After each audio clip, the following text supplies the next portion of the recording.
Бүртгэл статистикийн ерөнхий газраас өнөөдөр 2 дугаар сарын 1 эдийн засгийн үзүүлэлтийн талаар мэдээлэл хийлээ. 2 дугаар сарын хувьд уран дулаан цаг ойрцсон гэдэг утгаараа цаг үеэ даган, цахилгаан дулаан, түлш эрчим хүч, орон сууцны үнд бага зэргийн бууралт ажиглагдсан байна. Харин эсрэгээр махны үн бага зэрэг өсжээ. Мөн боловсролын үйлчилгээ, хувцас, бүс бараа, гутал, гэр ахуйн тавилгын бүлгийн үн нэмэгдсэн нь голлон хэрэглээний индекс нөлөөлжээ. 2 дугаар сарын хэрэглээний үнийн индекс өмнөх сараас 1.7%-аар, харин өмнөх оны энэ үеэс 2% өссөн үзүүлэлттэй гарчээ. За хамгийн их өсөлт нь энэ 2 сард ямар дүнтэй байсан бэ гэвэл 2012 оны 2 сард бол хамгийн их өсөлттэй 2.5% өсөлттэй байсан 2012 оны хувьд. За хамгийн бага өсөлт бол 2015 оны 2 сард 0.4% өсөлттэй гэсэн хэрэглээний үнийн индексийн ийм өсөлттэй дүнгууд гарч байна. 2 дугаар сард бүртгэлтэй ажилгүй иргэдийн хэмжээ өмнөх оноос 1.3 мянган хүнээр нэмэгджээ. Мөн энэ 2 дугаар сард ажилчдын цалинд ч багагүй өөрчлөлт гарсан байна. Тухайлбал 192 мянга хүртэлх цалинтай иргэд 2.6 мянгаар буурсан, 192-оос 300 мянга хүртэлх цалинтай иргэд 8.5 мянгаар буурсан, 300-аас 500 мянга хүртэлх цалинтай иргэд 18.7 мянгаар буурсан, 500-аас 700 мянга хүртэлх цалинтай иргэд 2.3 мянган хүнээр тус буурсан байна.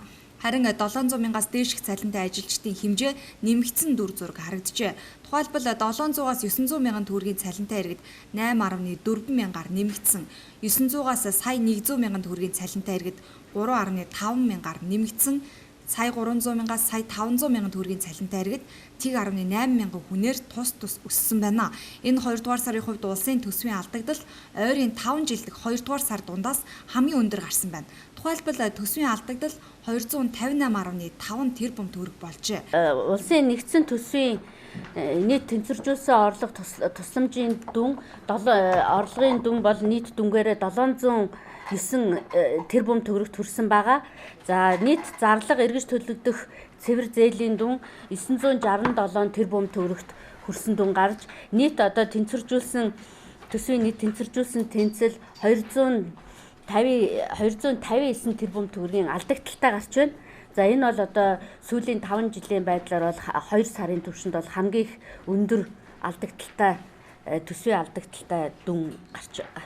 Харин банкны системийн хэмжээгээр чанаргүй зээлийн хэмжээ 889 тэрбум төгрөг болж өмнөх сараас 4.8 тэрбум төгрөгөөр өссөн байна. Харин хугацаа хэтэрсэн зээлийн үлдэгдэл 2 дугаар сарын эцэст 974 тэрбум төгрөг буюу 4.5%-аар буурчээ.